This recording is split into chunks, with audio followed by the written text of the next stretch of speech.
avoid shipping all this money in. Okay? Instead of making your house more valuable. Now, there's all kinds of neat shovel-ready proposals running around. This is one of the ones that I like to use. It's a few days down, it came out of Edison Electric Institute, a bunch of people. They were talking about all these things we could do to do energy efficiency. So we're talking about it. Okay? So I'm upbeat. We'll start doing some things. Okay? Because clearly, the best thing you can do is to not buy it in the first place. Because once you buy energy, it's gone. Okay?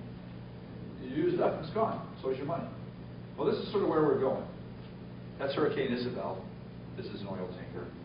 The oil tanker did turn, by the way. Okay? Personally, to me, this here is a bigger issue than climate change. Climate change is very important. I want you to listen to it. I want your opinions. The fact that you have opinions is spectacular. Okay? All right? We can argue about science and all kinds of good stuff. But this is a different concept.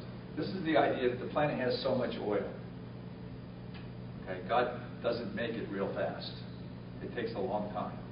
Okay? So the question has been, is that, believe it or not, everybody knows where all the oil is. The argument is, how much of it can I actually get out? And how much money will it cost me to get it out? Okay?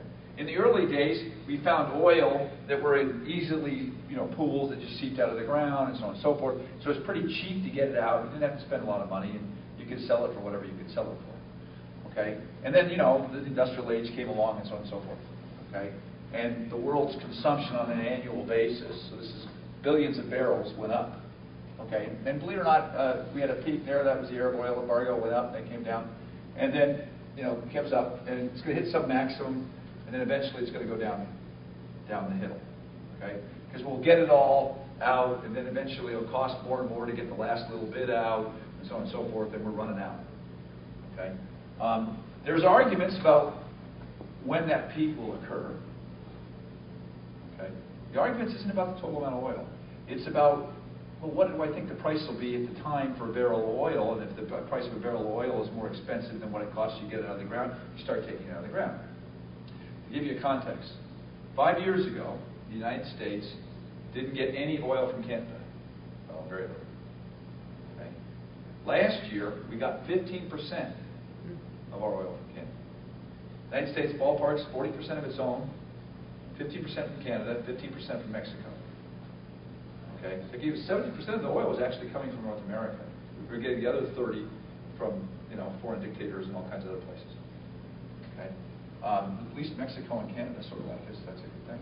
But back at that time, 5 years ago, the American dollar was always way above the Canadian dollar. A year ago, it was $1.20 American for $1 Canadian.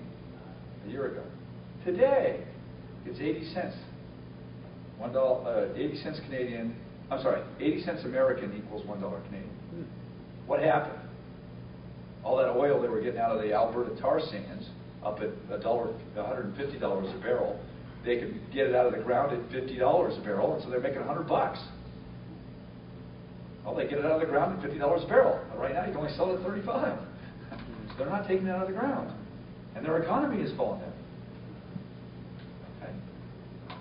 Some of the best thing to help Venezuela get through its issues is the fact that oil has fallen through the floor. Venezuela gets 1/3 the cash they used to get. Okay? And so now you got to use your money wisely. Because they only got 1/3. Do you think we're hurting here in the United States? I feel sorry for people in Venezuela. Cash flow just went down by a factor of 3. Okay? This price and money stuff. Well, okay, let's talk about this now. I chose this particular peak diagram because it was done in 1998.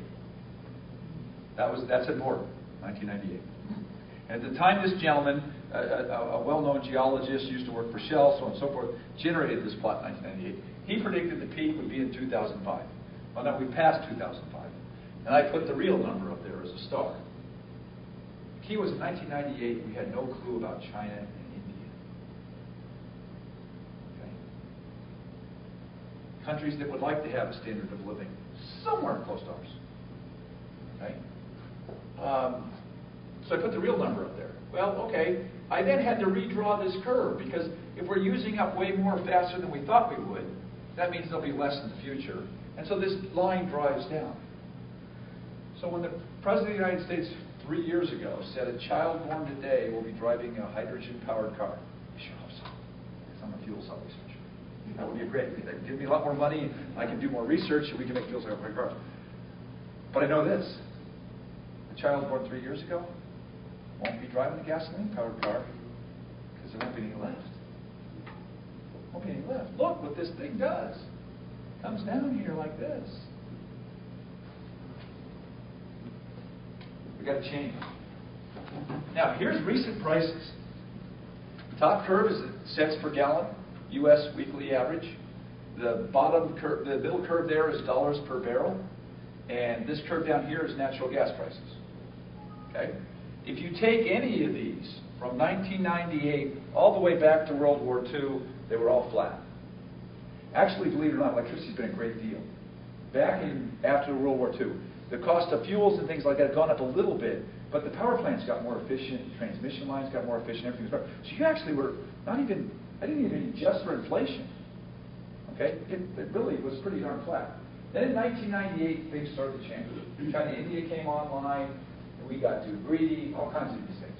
Well, okay, you notice how they all sort of go up dramatically. And then, of course, you know what's happened recently. We've had these straight down things. Okay? You'll notice, too, that gasoline prices fluctuate a little bit more wildly than the price of a barrel. And when they do that, that's when everybody gets upset and says there's collusion and everything else going on. Okay? Now, let me tell you a story. I firmly believe gasoline will go back to $6 a gallon. Sorry. Okay? People ask me, what am I doing on research to get the price of gasoline to go down? Absolutely nothing. Best thing that can happen is the price of gasoline go through the roof. Because then you'll be suffering. And then you'll try to do something better.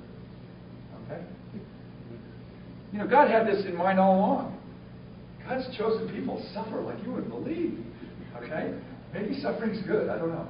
At any rate, let's go back to this issue then. So I believe gasoline will cost you $6 a gallon. Does anybody know on a gallon of gasoline how much money goes to the federal government to make your roads? It's not a percent, it's a fixed number. It's 18 cents. Okay. Now, do you know when you do a transaction with a credit card, how much does the bank get? 1%? About 3 cents on a dollar. Okay, so when we're up at $6 a gallon, the federal government will get 18 over here, and the banks will get 18 over here. Wait a minute. The government uses the 18 cents, hopefully, to make our roads better. What does the bank use? Not to guarantee the value of the money. Should be complaining about banks? I mean, should be complaining about Exxon, or should be complaining about the banks? You don't have to worry about the banks no more. They're bankrupt. Okay? But, I mean, think about this stuff. It's just nuts. We're paying people lots of money to move money from pile A to B back and forth again. They're not making anything. It's crazy. And that's what got us in a lot of trouble. Now, the question now is, ask me to predict what the price is. I'm telling you it will go up again. The good news is you're driving 15% less than you used to be. And supply and demand does work. And the price has gone down because you're not driving as much. Ask me to predict what the future is. In the past, from 1998 way back in the past, we'd all drawn flat lines for you.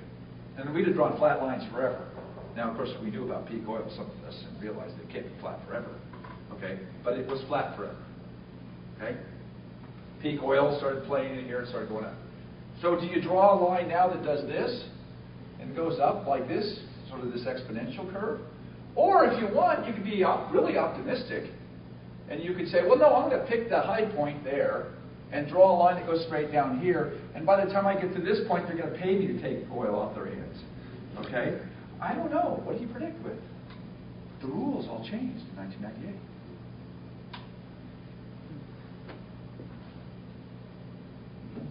This is the price of a gallon of gasoline at various places in the world. Now, unfortunately, it's very difficult for me to get these prices all over the place. So I last did this in August. So here in the United States, it's at $3.73 a gallon. Okay, but it was all at the same time, all these different countries. And if you'll notice, those people that pay twice as much for gas have twice as efficient cars. That's not surprising. The other thing you want to think about,